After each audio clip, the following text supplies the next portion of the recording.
katakan, saya juga percaya, yakin ijazahnya palsu. Kalau nggak palsu, kenapa repot-repot? Kenapa harus diumpet-umpetin? Harus gue eger kemana-mana? Bagaimana sawah-sawah kami digosor tanpa jelas, laut kami dipageri, kemudian ini mau dijual kepada korporasi, kepada oligarki. Nah, ternyata lagi-lagi ini ada penyebab, yaitu penyebabnya adalah kepemimpinan yang maladministrasi.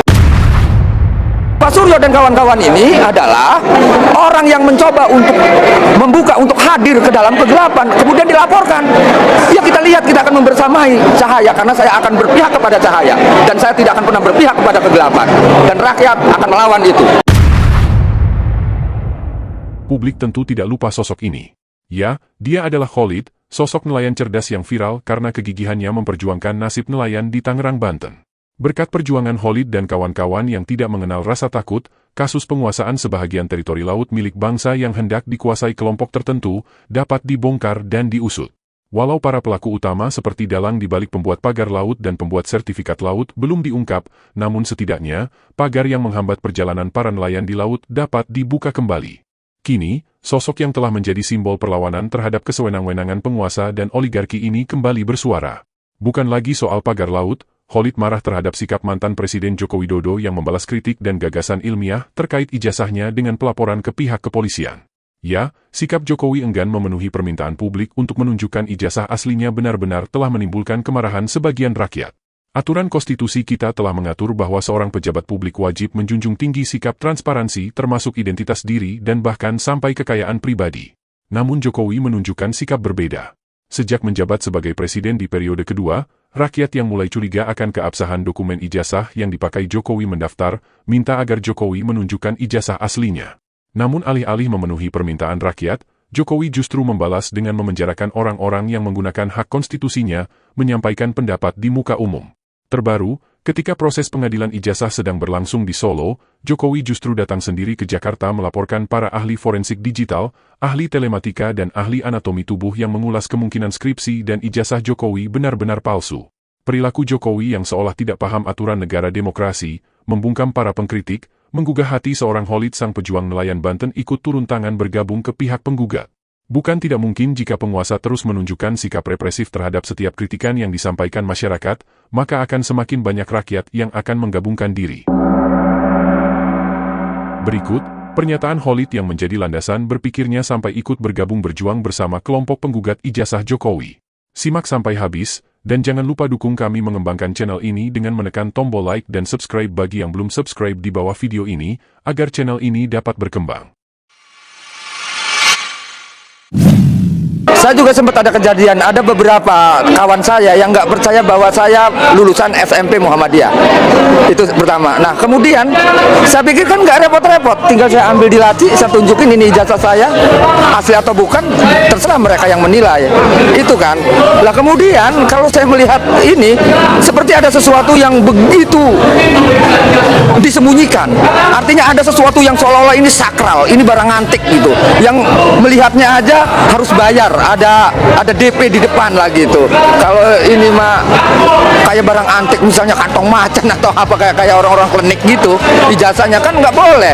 Yang namanya masyarakat, yang namanya rakyat, itu punya kewenangan untuk melihat keabsahan, legalitas, status pemimpinnya. Apakah pemimpinnya itu maladministrasi secara data atau tidak kan gitu. Kewenang lah, nggak apa-apa, bukan kemudian ketika rakyatnya menanyakan keabsahan tentang legalitasnya gitu kan, tentang ijazahnya, kemudian malah dilaporkan ini apa namanya gitu. Nih saya ini lulusan SMP, bisa menilai mana yang hak mana yang batil, dan saya katakan, saya juga percaya, yakin ijazahnya palsu. Kalau nggak palsu, kenapa repot-repot? Kenapa harus diumpet-umpetin? Harus gue eger kemana-mana? Kalau memang ini asli gitu kan, tinggal serahkan, selesai, nggak usah repot-repot. Nah, artinya ketika saya melihat persoalan ini, oh kata saya pantas gitu kan, hidup saya ini menderita terus. Artinya kedoliman itu yang saya rasakan. Kalau saya kan masyarakat kecil, masyarakat nelayan, masyarakat petani gitu kan. Nah, saya merasakan kedoliman itu. Bagaimana sawah-sawah kami digosor tanpa jelas, laut kami dipageri, kemudian ini mau dijual kepada korporasi, kepada oligarki. Nah, ternyata lagi-lagi ini ada penyebab, yaitu penyebabnya adalah kepemimpinan yang maladministrasi. Kepemimpinan yang tidak seharusnya dia memimpin, justru memimpin dipaksakan oleh oligarki dengan cara-cara tertentu gitu. Sehingga justru kami melihat Joko Samiri ini adalah agen oligarki yang memang sengaja untuk mengacak-ngacak bangsa kita. Nah, saya ngomong begini karena kami merasakan dampaknya. Kami tidak bermusuhan dengan Joko Samiri itu, tapi kami hanya merasakan dampak dari kebijakan sehingga kami harus melawan. Ujug-ujug ternyata ijazahnya palsu katanya gitu. Dari situlah saya meyakini bahwa ijazah Jokowi itu palsu. Kenapa saya yakin? Karena kebijakan Jokowi tidak pernah berpihak kepada rakyatnya. Itu yang membuat saya percaya bahwa ini adalah orang abal-abal. Ini adalah orang imitasi yang memimpin 10 tahun di bangsa Indonesia. Dan saya yakin dampaknya 200 tahun ke depan kalau hari ini kita tidak melawan kedoliman ini. Terima kasih. Soal 4 orang yang dilaporkan ke polisi. Ya, kalau 4 orang yang dilaporkan ke polisi ini, ya ini justru saya melihat ini adalah simbol dari cahaya. Kalau tidak ada 4 orang yang dilaporkan ini, maka Indonesia akan gelap. Ya, karena yang melaporkan 4 orang ini, Pak Suryo segala macam dan kawan-kawan ini adalah orang-orang yang melawan kegelapan. Nah, kegelapannya di mana? Kan udah saya bilang tadi, al ilmu nurun wal jahlu dulmun. Al ilmu itu adalah cahaya, dulmun jahil itu kegelapan, kedoliman. Nah, Pak Suryo dan kawan-kawan ini adalah orang yang mencoba untuk membuka, untuk hadir ke dalam kegelapan, kemudian dilaporkan. Ya, kita lihat, kita akan membersamai cahaya karena saya akan berpihak kepada cahaya dan saya tidak akan pernah berpihak kepada kegelapan, dan rakyat akan melawan itu. Terima kasih. Jika kalian setuju pendapat Khalid bahwa kezaliman harus dilawan, silahkan tekan tombol subscribe, like dan share video ini, agar semakin banyak rakyat yang tercerahkan.